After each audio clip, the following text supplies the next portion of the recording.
A Alemanha nazista matou 11 milhões de pessoas, 6 milhões só de judeus. Durante e logo depois dessa barbárie, uma grande leva de europeus fugiu do continente.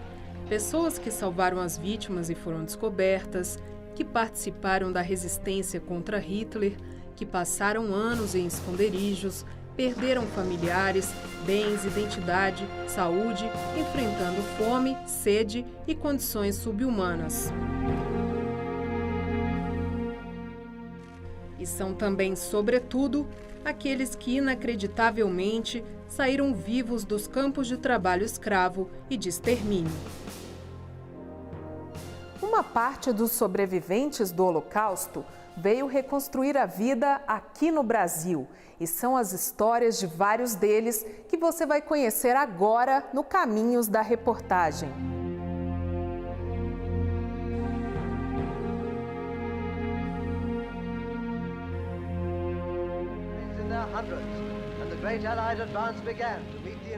A partir de 1940, quando os alemães invadiram a Holanda, que tudo mudou. Eu tinha 11 anos. A ideia dos alemães era que nenhum judeu iria sobreviver à presença deles. Feroz. Feroz mesmo. Olha, da comunidade judaica holandesa, 80% foi eliminado. No fim da guerra, eu acho que eu estava pesando, isso quando eu já tinha comido, uns 30 quilos.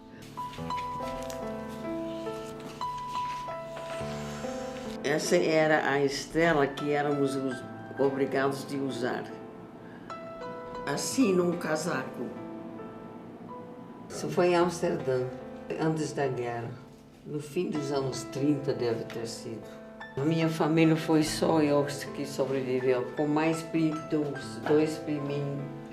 duas priminhas de segundo grau. Essa é a Anne Frank e essa sou eu. Antes da guerra, Nanette foi colega de escola de Anne Frank, a menina judia que ficou famosa por escrever um diário no período em que viveu em um esconderijo com a família, antes de ser levada para o campo de concentração. Lá, as duas se reencontraram. Muito emocionante, né? Porque jamais pudéssemos pensar que nós iríamos se encontrar. Mas ela não sobreviveu. Poucos sobreviveram. E depois o pai dela, o Otto, veio me ver quando eu voltei. Eu fiquei com muito dó dele, porque, no final das contas, a filha dele não conseguiu sobreviver enquanto eu estava viva. Eu fiquei 3 anos no hospital, porque aos sobreviventes não foi dado remédios. Se tivesse dado antibióticos, teria sido muito mais fácil, mas não foi dado. Então, ou se vivia ou morria.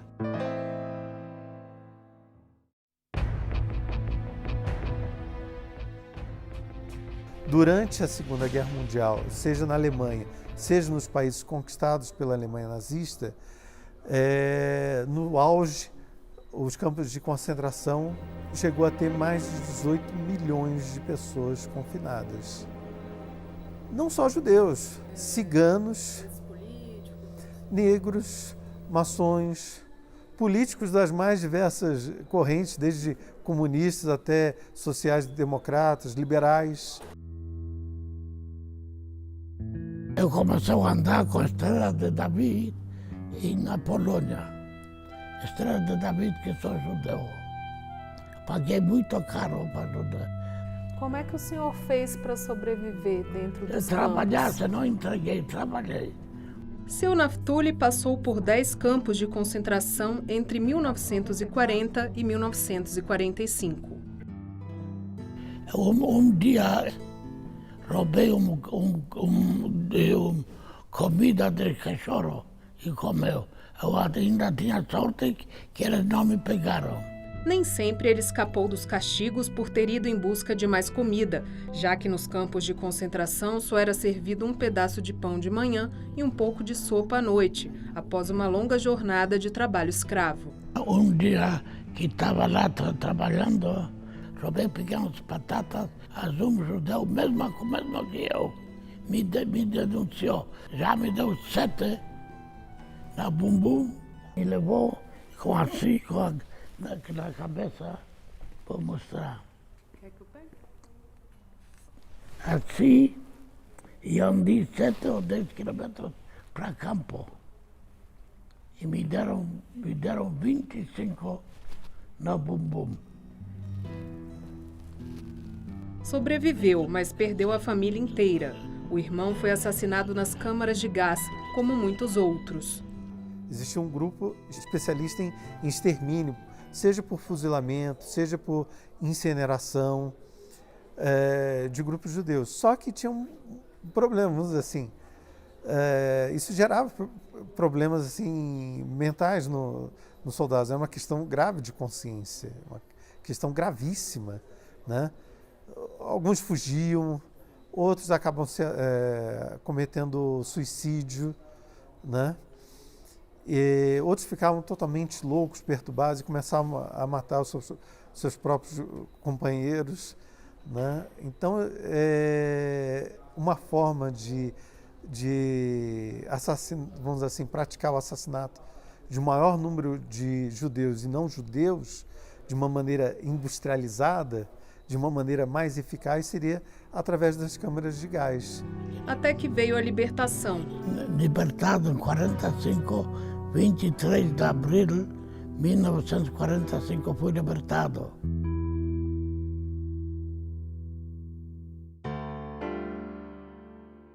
Polonês também, seu Júlio, como é chamado no Brasil, lembra que pouco antes do fim da guerra, os prisioneiros desnutridos, exaustos, sem saber o paradeiro dos familiares e depois de muita crueldade, foram forçados a andar quilômetros entre um campo de concentração e outro. Fato que ficou historicamente conhecido como Marcha da Morte.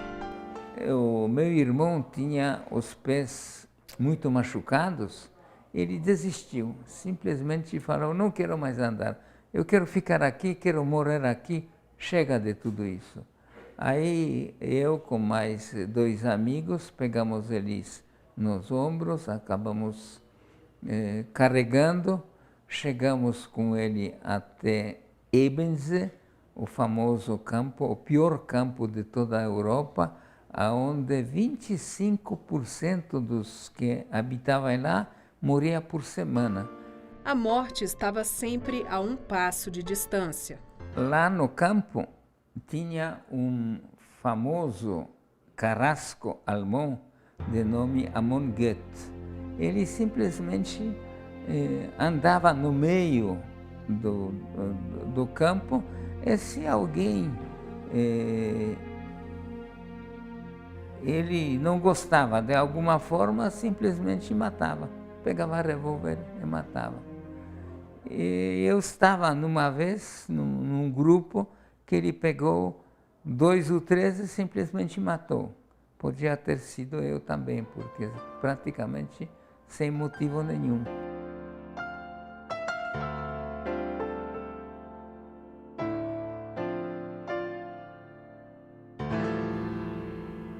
Nascido 8 de 12 de 1944, certo? Certificado.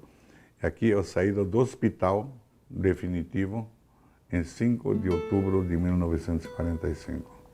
Em meio a tantas mortes, algumas histórias de esperança. George nasceu em um campo de concentração e outras 6 mães tiveram filhos no mesmo lugar, com diferença máxima de 3 meses entre os bebês. É um caso raro na história do Holocausto. Para 7 crianças nasceram junto no único local, é absolutamente história única. Não existe outro caso semelhante na história do Holocausto, onde sobreviveram 7 crianças que nasceram no mesmo local, dentro de um campo de concentração. Isso não existe. George recorda os momentos mais difíceis relatados pela mãe.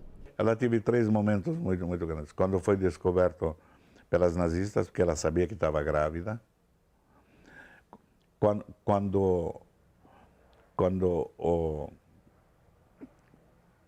Durante o parto, porque não sabia o que ia acontecer, porque os instrumentos eram poucos, quem cuidou dela é um médico como prisioneiro, um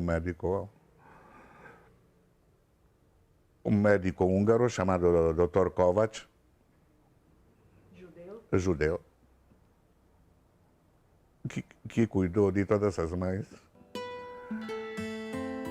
e que perdeu a mulher no Holocausto. Por que Deus protegeu o quem foi proteger nós e nós outros? Isso sempre ficou para um ponto de interrogação. Em 6 milhões que morreram, 1,5 milhão de crianças.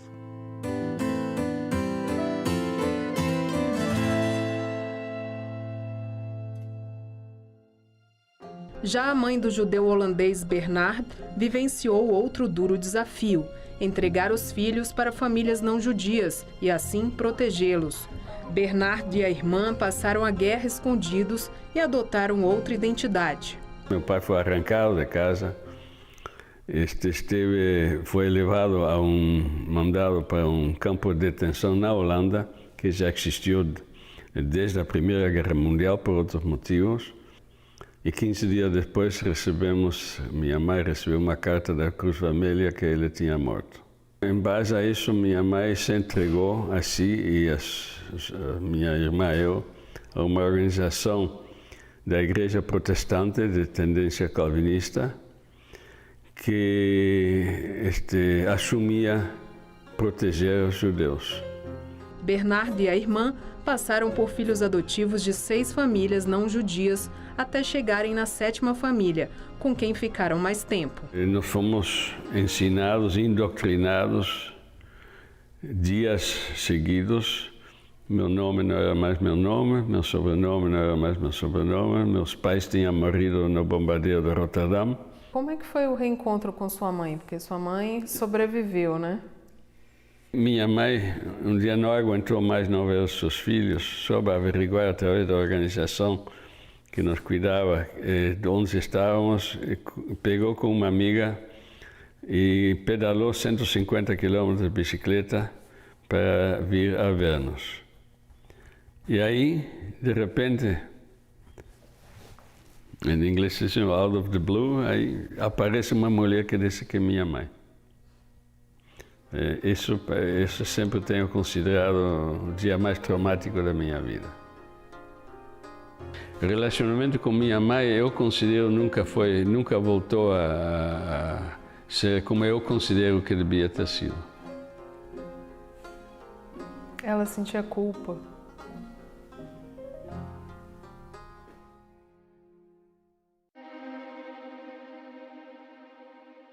O que aconteceu durante o Holocausto deixou sequelas psicológicas nas vítimas. E muitos, como a judia romena Dona Lulo, também tiveram graves consequências físicas. Aos 20 e poucos anos, logo depois de ser libertada, ela perdeu um pulmão por uma tuberculose adquirida no campo de concentração. Ela falou uma vez que em um dos campos ela dormia numa mina de chumbo. Ficavam ou trabalhavam dentro de uma mina de chumbo.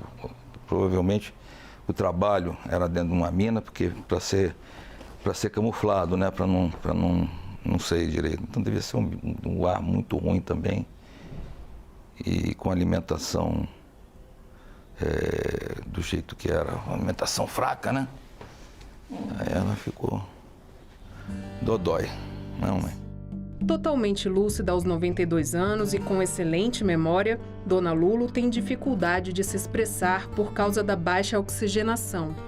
A senhora nasceu na Romênia, na região conhecida como Transilvânia? Conta pra gente.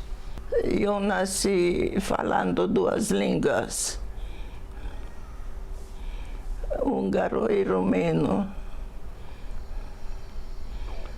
Húngaro em casa e romeno na escola. Pouco antes de Dona Lulo nascer, a região em que vivia fazia parte da Hungria. Depois passou a ser da Romênia. E quando Dona Lulo voltou para lá, ao sair do campo de concentração, já estava sob o domínio da União das Repúblicas Socialistas Soviéticas. Os países das vítimas, como Dona Lulo, não eram mais os mesmos. Eles foram transformados em apátridas, eles perderam a sua cidadania, eles foram expulsos da sua terra natal, né? Então são pessoas que não têm mais lar, perderam suas casas, perderam seus bens, a partir de uma política de intolerância que culminou em genocídio.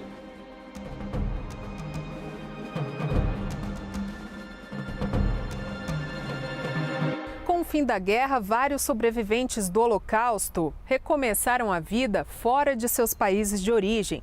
Muitos vieram para a América do Sul, onde buscaram acolhimento na comunidade judaica que já existia por aqui. A região, entretanto, foi também o refúgio de nazistas.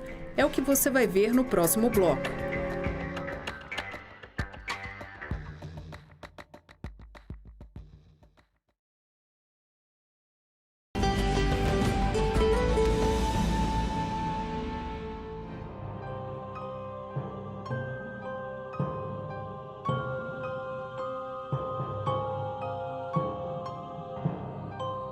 O antijudaísmo ou antissemitismo, ele tem as suas raízes longínquas, mas ele aconteceu por motivações diferentes.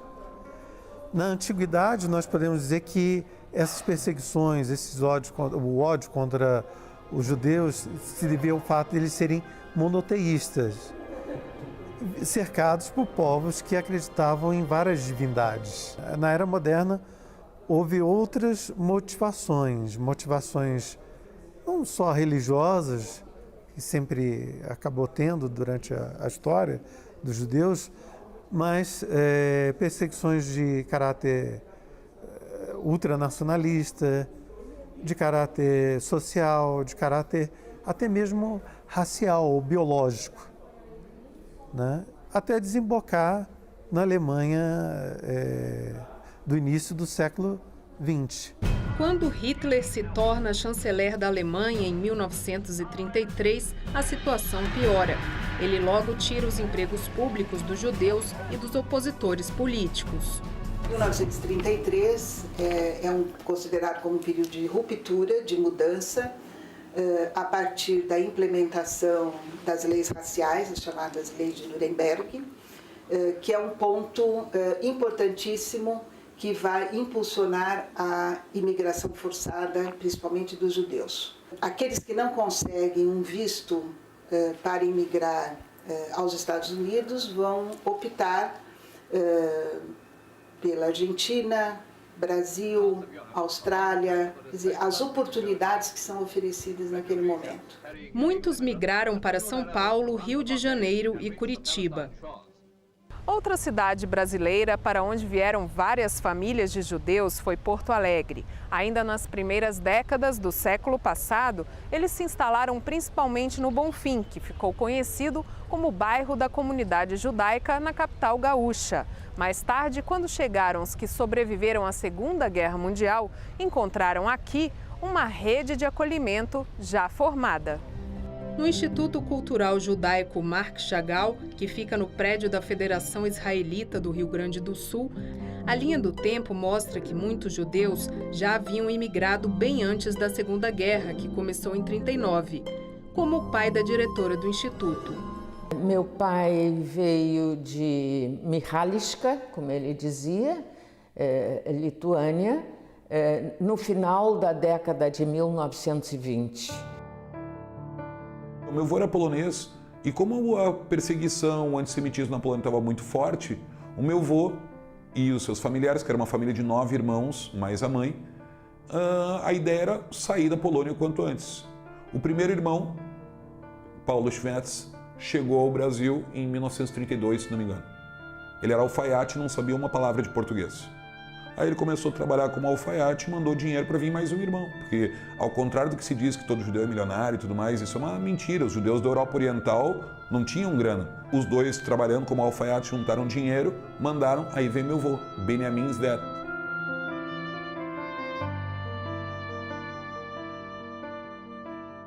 Todo mundo vai trabalhar, juntar dinheiro, mandar e vai vir um irmão por irmão.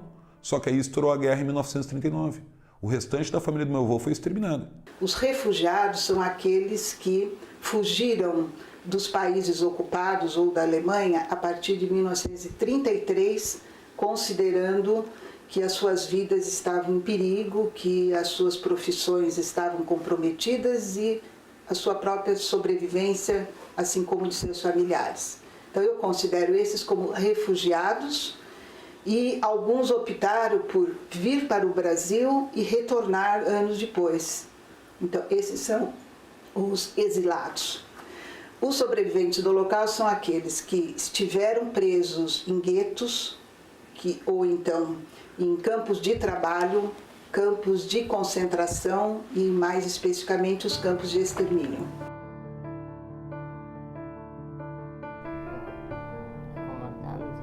A Herta, ela é sobrevivente da Segunda Guerra, do Holocausto. Eu sou o filho mais velho, meu nome é Mário, e ela está no Brasil, oriunda dos campos de concentração. O último foi de Bergen-Belsen, para onde ela foi levada de Auschwitz, onde ela permaneceu algum tempo, onde foi feita a gravação no braço dela.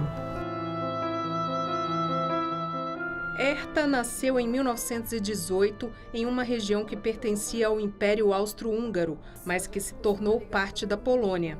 Ela relembra a vida antes do Holocausto. Eu era bailarina porque foi nomeada de bailarina. E todos gostavam muito de mim. Estampou vários jornais da época, mas os recortes guardados foram confiscados pelos nazistas. É porque o regime tentava desvincular a pessoa da realidade dela, de todas as raízes. Então eles tiravam todos os pertences, álbuns de fotografia, todas as pessoas que estavam no campo não tinham mais nenhuma referência. Não tinha uma referência de filhos, de pais, de irmãos. E isso aí levava a pessoa a um grande sofrimento psíquico, né? E acabar não tendo nem vontade mais de viver. Ela veio ao Brasil porque foi o único lugar que ainda tinha alguém que ela conhecia que sobreviveu ao Holocausto.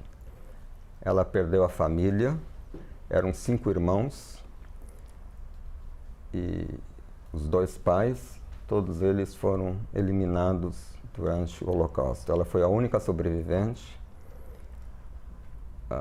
Ficou 1 ano se recuperando num hospital na Suécia. Ela, na época, quando terminou a guerra, pesava 28 quilos.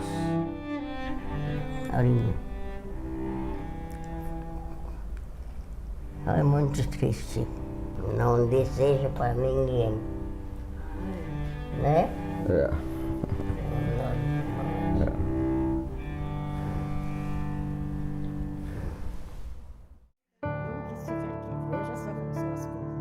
A parisiense Jaqueline traz na memória outras histórias do período do Holocausto. Filha de um judeu polonês com uma francesa, ela relembra como a França entregou o pai dela e os demais. Às vezes acontecia que eram recolhidos, né, pela polícia francesa, que não eram os alemães, que vinham nas casas para pegar. Quando vinham pegar o meu pai, não foi os alemães que entraram lá. Porque tem países que não obedeceram. A Dinamarca e a Finlândia não foram nas casas para pegar os judeus. Tu entendeu? É isso que eu quero te dizer.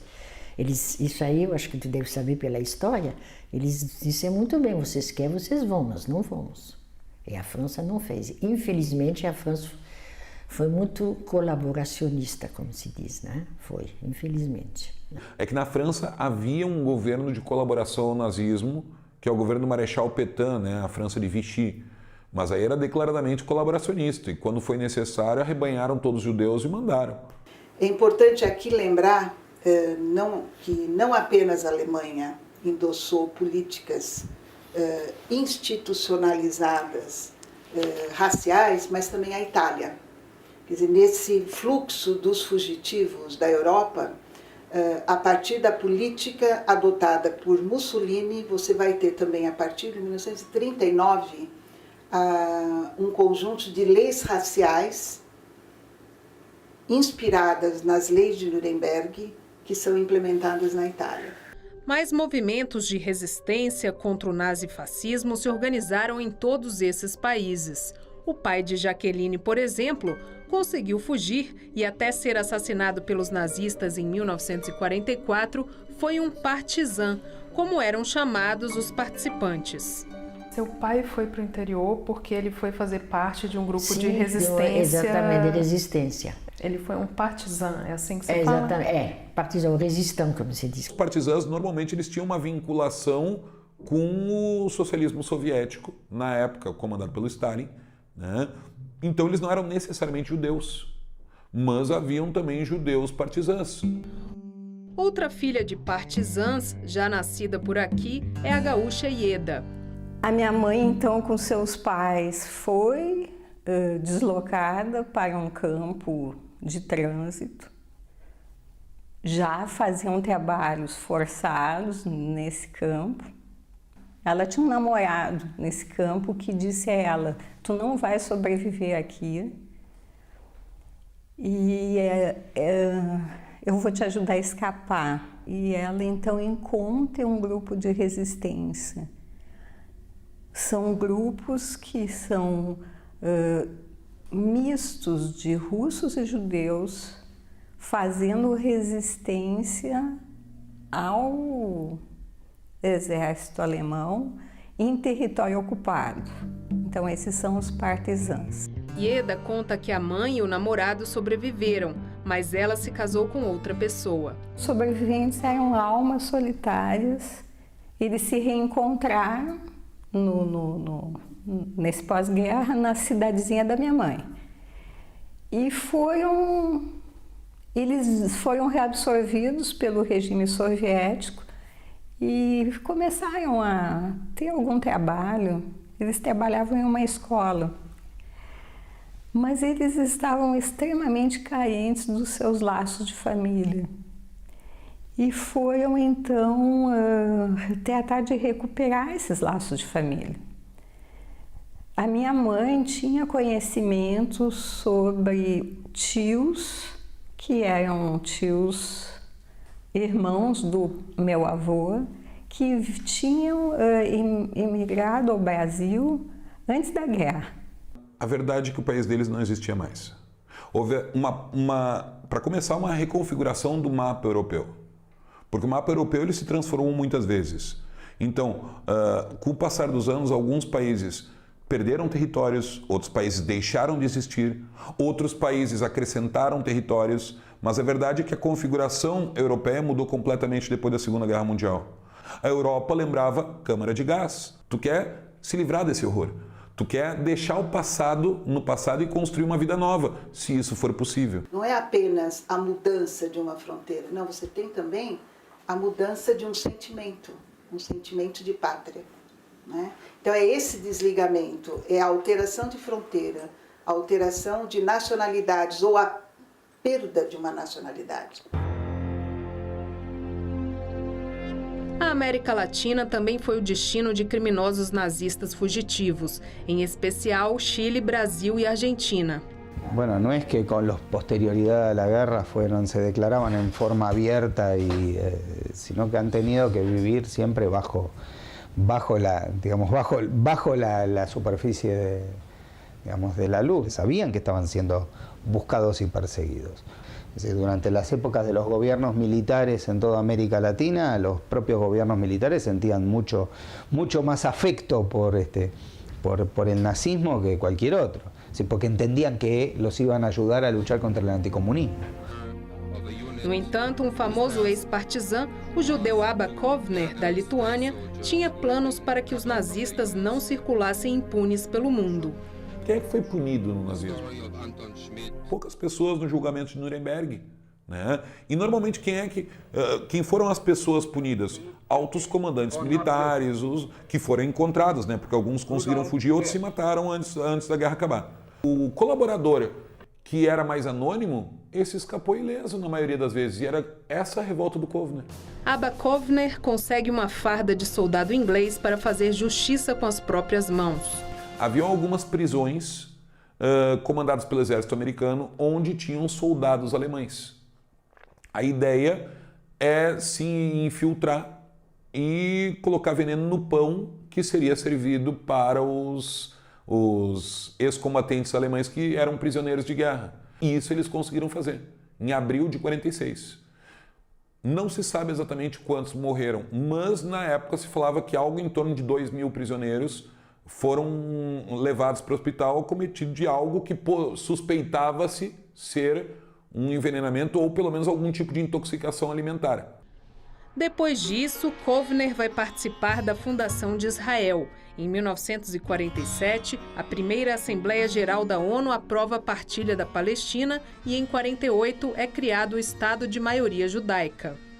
E o Estado de Israel acolhendo os sobreviventes. Por quê? Porque eles foram transformados em apátridas. Eles perderam a sua cidadania. Eles foram expulsos da sua terra natal. Israel, Alemanha pós-guerra e alguns países que colaboraram com Hitler queriam prestar contas com a história, julgando os criminosos nazistas fugitivos.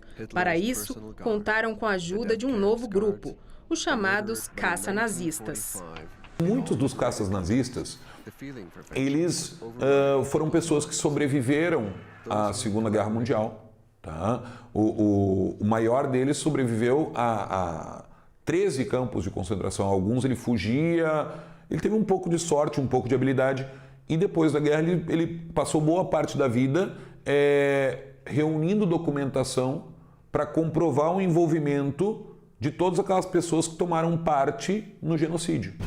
Adolf Eichmann, responsável pelos trens que iam para os campos de extermínio, foi capturado na Argentina em 1960 com a ajuda dos caça-nazistas. Ele havia imigrado com nome falso e passaporte da Cruz Vermelha. E aí, primeiro pelas vias legais, o governo israelense tentou negociar com o governo argentino, que se recusou a mandar o Eichmann. Como o governo argentino se recusou a mandar o Eichmann, aí sim teve uma ação ousada do Mossad. Quando o governo da Argentina se deu conta, o Eichmann já estava em Israel. E aí o Eichmann acabou sendo julgado 2 anos depois e condenado à morte em Israel, por crimes contra a humanidade, por ter participado do Holocausto. Só que isso gerou um incidente diplomático entre a Argentina e Israel. O mais famoso caçador de nazistas foi o sobrevivente Simon Wiesenthal. Seu nome deu origem em 1977 a uma organização de direitos humanos com sede em Los Angeles e representação na Argentina. Lo que nosotros hicimos fue colaborar acompañando determinados datos a las justicias de cada uno de los países y ayudar en algunas situaciones con extradiciones que se han desarrollado. Durante la década del 90, las más importantes en la que la institución tuvo alguna colaboración fueron a principios de los 90 Erich Priebke, que fue detenido estando en Bariloche, y la gente de nuestra institución colaboró en aquel momento con la Embajada de Italia para poder lograr la extradición, porque él fue juzgado en Italia y murió allá, a los 100 años en Roma. En el otro caso, en el año 1998, nosotros sí colaboramos con la detención y luego extradición a Croacia de Dinko Sakic, que fue quien estuvo a cargo del campo de concentración de Jasenovac, justamente en Croacia, y que fue uno de los más importantes perpetradores de aquella época. Mesmo com a atuação desses grupos, muitos líderes nazistas ficaram impunes. Caso do médico alemão Josef Mengele, que fez terríveis experiências com prisioneiros no campo de concentração. A minha mãe conheceu esse médico Mengele, que fazia experiências com crianças e pessoas lá em Auschwitz. A minha mãe passou pela seleção do Mengele. Ela passou por essa seleção, ela e a irmã que ainda sobreviveu. E como ela tinha condição física de trabalho, ela foi selecionada para a vida.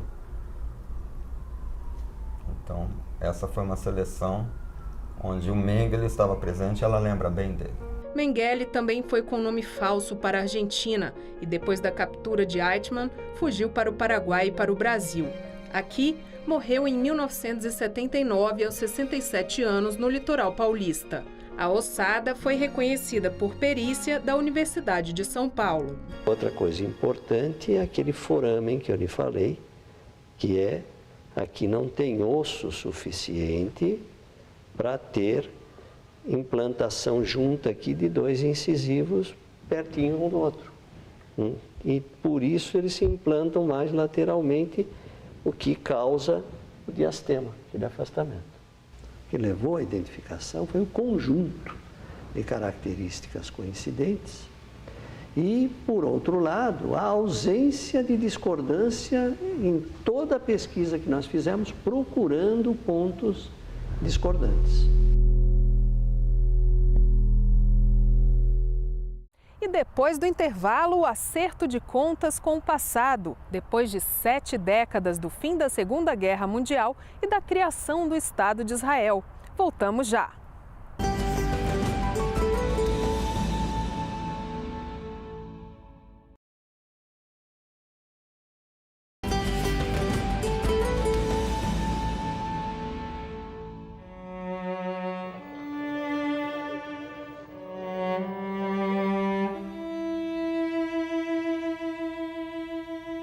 Nós só podemos entender o Holocausto pensando na questão da institucionalização de leis raciais, endossadas não só pelo Estado, mas por uma parte da população civil. Nem toda a população perseguiu os judeus, ao contrário, né? A partir dessas histórias de vida que nós estamos registrando, nós temos descoberto muitos salvadores, até então desconhecidos da história do Holocausto e também das perseguições nazistas, que são contribuições inéditas, né, para esses atos de solidariedade que salvaram muitos judeus.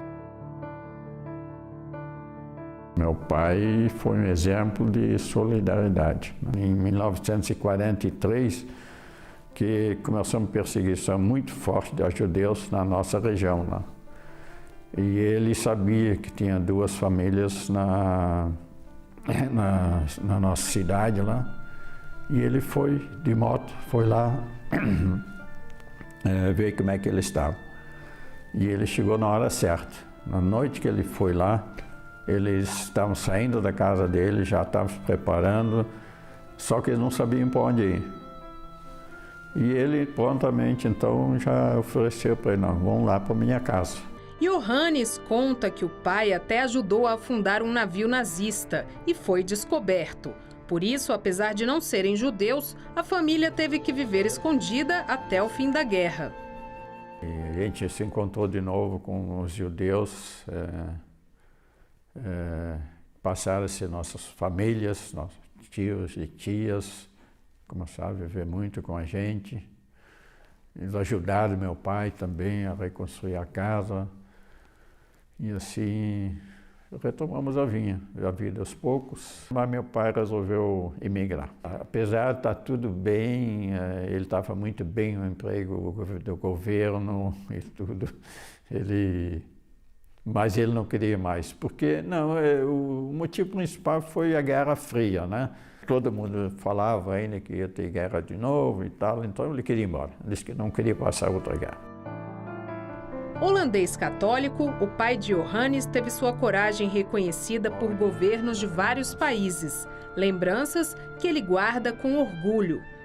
No Israel, eles costumavam criar um bosque de honra para pessoas que ajudaram, salvaram judeus, que fizeram coisas por eles. Então meu pai ganhou lá, minha mãe também, em nome da nossa família, foi plantado então árvores nesses bosques de honra.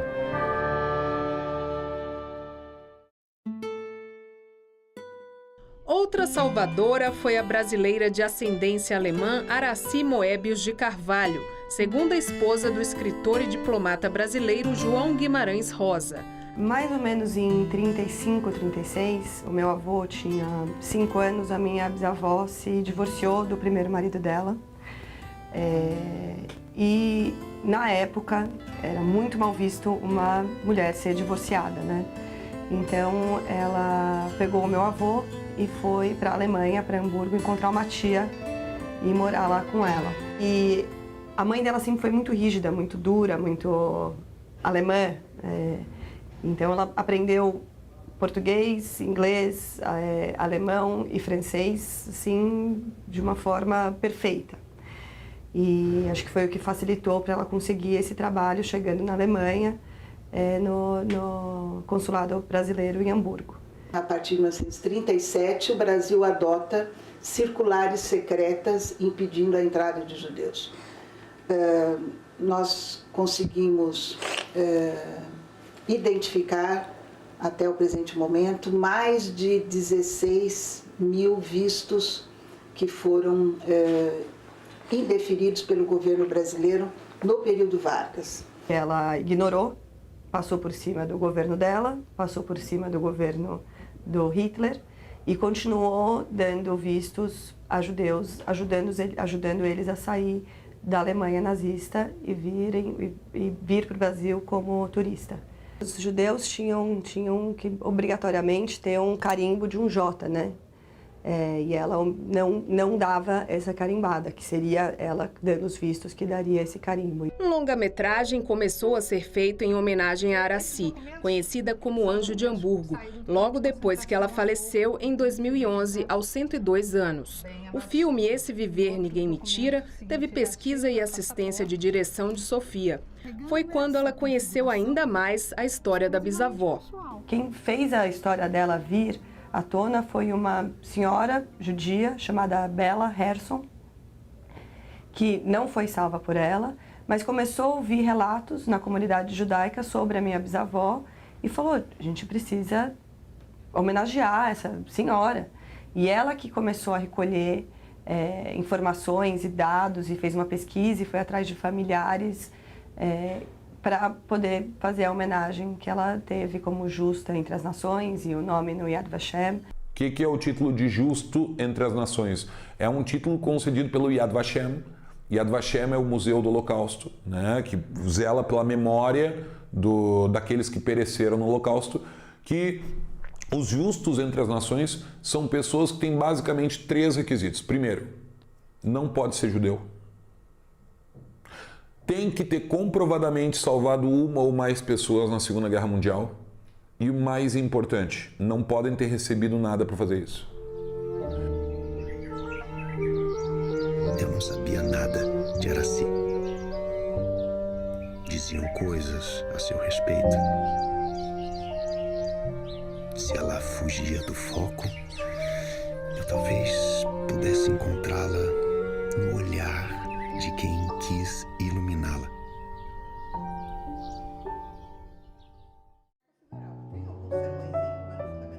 A vida de Anita Benário Prestes também foi salva. Filha da judia comunista alemã Olga Benário com o comunista brasileiro Luiz Carlos Prestes, Anita nasceu em uma prisão em Berlim, 6 anos antes do Brasil mudar de lado e declarar guerra à Alemanha e demais países do eixo. Nesse período em que minha mãe é extraditada, né, que é 36, está em plena lua de mel do Getúlio, do governo brasileiro, com o governo alemão. Era o que meu pai dizia, né? O Getúlio foi uma forma de dar um presente ao Hitler, por um lado, que ele estava querendo agradar naquele momento, né, por motivos econômicos, estratégicos, etc. E, por outro lado, né, uma forma de torturar o Prestes. Foi assassinada, né, numa câmara de gás, como muitas outras, em abril de 42. Antes da morte, houve campanha internacional para que ela fosse libertada. Na medida em que eu nasci, a campanha se estendeu a mim também. Né? Então, essa campanha era muito forte nos Estados Unidos e também na França e em outros países da Europa, na Inglaterra. Tinha um advogado francês que era um grande nome na França e que se mexeu nesse sentido e tinha boas relações na Alemanha, acompanhou a minha avó e a minha tia à prisão, quando foi o meu resgate, né? Por isso que eu digo que sou filha da Solidariedade Internacional. Todos esses reconhecimentos, homenagens e histórias estão registrados em projetos de memória pelo mundo. Aqui no Brasil, a professora Tucci coordena o Arquivo Virtual sobre Holocausto e Antissemitismo, ArcShoah. O acervo já reúne cerca de 300 depoimentos de sobreviventes, salvadores, exilados e refugiados do nazifascismo no Brasil. O que o nosso projeto faz é reconstituir essas rotas de fuga.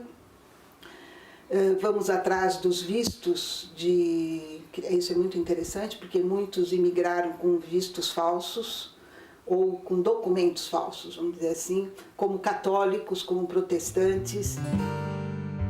A judia romena Dona Lulo, uma das moradoras pioneiras de Brasília, veio nos anos 60 e vive até hoje com outro nome. E o nome dela aqui é Ida Rosenberg, que é o documento dela. Ela escreveu um livro, assim como Dona Herta, a sobrevivente A21.646, que ano que vem completa 100 anos de idade. Né, mãe? Vamos comemorar o teu aniversário? Se Deus quiser. Muitos sobreviventes contribuíram com obras biográficas para o resguardo da memória e da história. É um livro que começa na Bulgária, é um romance, na verdade, mas a parte da Bulgária é romanceada em cima dos meus pais. O livro fez com que algo maior fosse lembrado. Com 20 e poucos anos, meu pai virou uma pessoa de posses consideráveis, porque ele era o único distribuidor de automóvel da Bulgária naquele momento. E ele gostava muito de filmar e fotografar.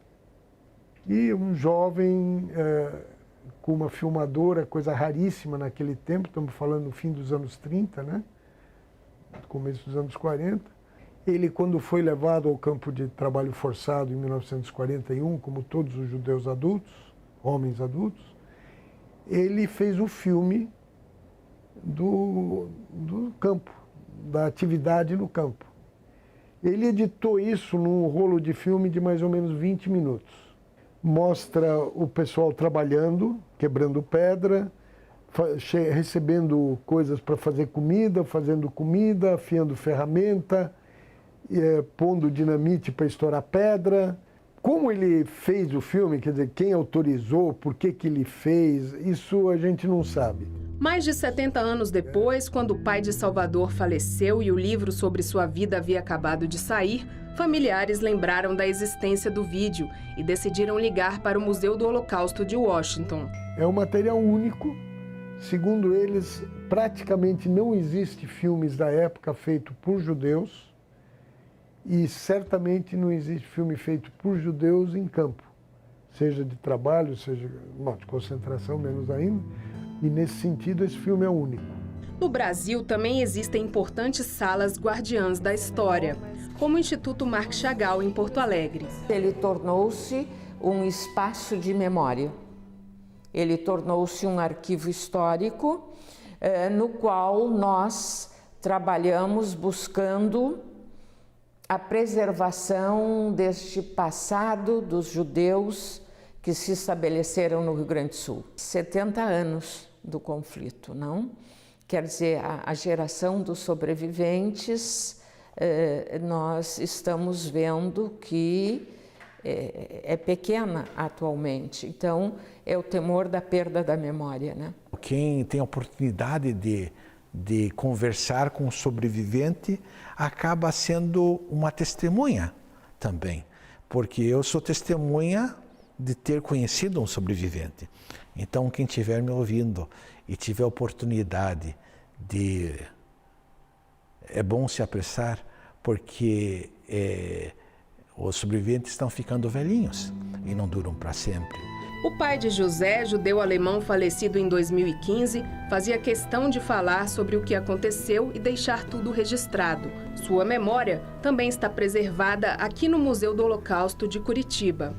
A partir da inauguração do museu, os sobreviventes e as suas famílias começaram a nos procurar para contar suas histórias. Mas junto com a história, muitas vezes nos vêm objetos, passaportes, livros, fotografias, documentos. Nós temos uma boneca que conta a história de uma jovem, tem um violino que conta a história de um outro jovem. Muitos visitantes chegam aqui ao museu e se surpreendem a não ver uma pilha de sapatos, e sim um sapato. Porque com a pilha de sapatos a gente se choca. E com um sapato nós perguntamos de quem era esse sapato, como era o nome dessa menina, o que será que aconteceu com ela, o que será que eu hoje posso aprender dessa história, será que nós vamos conseguir contar essa história?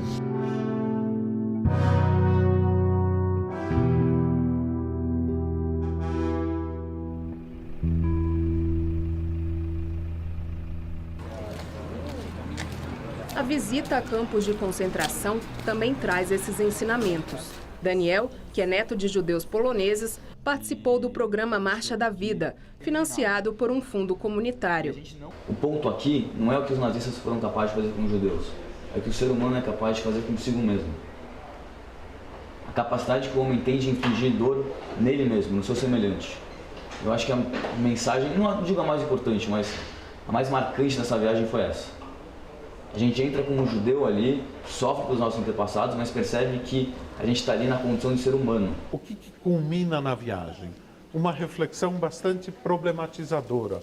O que isto significa? Por que eu vim para a Europa, para um dos continentes mais ricos da história, que deu para o homem a cultura, a ciência, as artes, a música, a filosofia, né?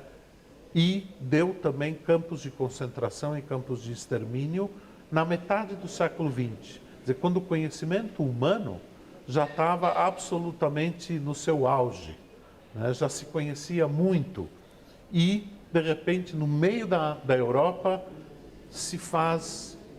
monta-se uma máquina da morte. Então, acho que isso tudo é levado em consideração, né? Aonde o ser humano é capaz de chegar em termos do mal. A gente anda na Alemanha, os alemães não só fazem questão de lembrar o que fizeram, como fazem questão de dizer, nós é que fizemos, isso não vai acontecer de novo. A gente anda nas ruas de Berlim, a gente vê uma plaquinha dourada no chão, escrito o nome não falo judeu, porque não foram só judeus que foram deportados e mortos. Eles fazem questão de falar, aqui morava uma pessoa e nós alemães o tiramos dali. Das Projekt Stolpersteine ist ja das Projekt eines einzelnen Künstlers. Er hat um 2000 damit begonnen, und zwar in Berlin und in Köln, und hat eigentlich gedacht, es ist eine einmalige Kunstaktion, dass er 100 Steine in Köln verlegt für Opfer des Nationalsozialismus, und zwar Opfer aus verschiedenen Opfergruppen. Jüdische Opfer, aber politische Opfer auch, Homosexuelle, die ermordet wurden, und andere Gruppierungen. Und diese Steine sollen an einzelne Personen erinnern. Das Projekt hat sich also aus ganz kleinem Anfang zum größten Gedenkprojekt in Deutschland, vielleicht auch in Europa entwickelt. Und zwar deswegen, weil es von der Bevölkerung unterstützt wird, also von privater Seite auch finanziert.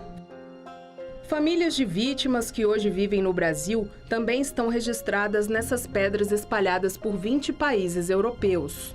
Na Alemanha, são cerca de 61 mil pedras de tropeço. Mais de 2.000 só na cidade de Colônia, onde funciona esse centro de documentação do nazismo. O prédio foi uma das sedes da Gestapo, a polícia secreta de Hitler, e por ser um cenário original, é visitado por grupos escolares. No país, o tema nazismo e holocausto está previsto nas aulas de história dos estudantes do 9º ano. Um semestre inteiro é dedicado ao assunto. Ich habe versucht, meinen Schülern klarzumachen, dass es ein Thema ist, für das sie selbstverständlich keine Verantwortung haben, aber wir haben die Verantwortung hinzuschauen. Denn es gibt auch heute noch viele Menschen, die können nicht wegschauen, weil es sie persönlich betrifft. Und das habe ich insofern, glaube ich, geschafft, den Schülern nahezubringen, weil auf die Frage, ob sie es denn für sinnvoll halten, sich damit auseinanderzusetzen, auch alle Schüler durchweg klar gesagt haben, ja, das ist ein wichtiger Bestandteil, wir wollen wissen, was passiert ist und es ist besser hinzuschauen und sich wirklich damit auseinanderzusetzen. Já para esse professor universitário, ainda há muito o que fazer para que os jovens alemães entendam esse capítulo da história do país. They are surrounded by it in media, and it's a very, very important topic for historical consciousness. So when it's been dealt with at school, they notice as a kind of relation between the general interest and what has been done at school, and therefore they have the impression they are dealing with it all the time. When people deal with them in memorial sites, or when you ask them, and even when you deal with them at the university, you have the impression there is still a lot to be done in terms of knowledge and understanding.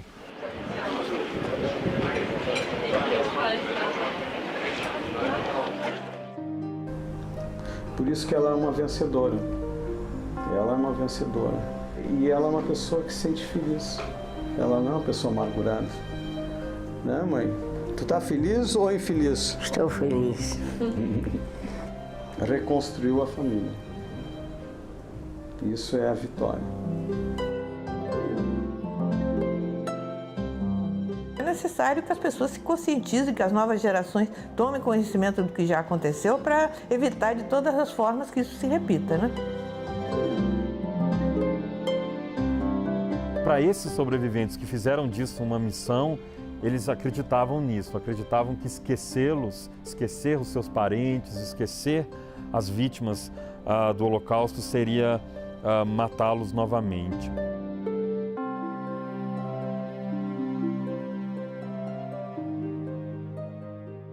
A gente tem que tomar toda a precaução para nunca mais ter ditadura, nunca existir hegemonia de poder e assim adiante, para não acontecerem coisas dessa natureza.